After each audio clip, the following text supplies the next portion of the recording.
Welcome to Burlap Teachers. Enjoy the video. You already have the basics: Capital One account and an iPhone.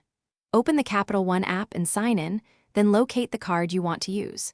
Tap the card and choose the virtual card or add to wallet option.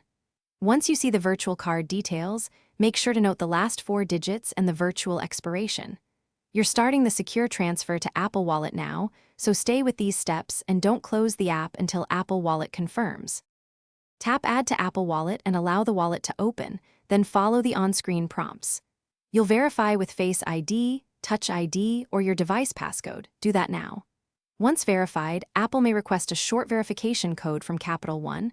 Wait for the SMS or in-app code and enter it. After verification, pick whether this card is your default for Apple Pay. Make sure to enable contactless payments and check the card image and last 4 digits in wallet. Now finish by testing a small purchase. Hold your iPhone near a contactless reader and authenticate with Face ID, Touch ID, or passcode. If the payment fails, first confirm the virtual card is active in the Capital One app and that you entered any verification code correctly. Once done, try removing and re-adding the card in wallet. If problems persist, contact Capital One support. Explain you're using a virtual card with Apple Pay and provide the last 4 digits for faster help. Thanks for watching. Consider subscribing if this video helped you.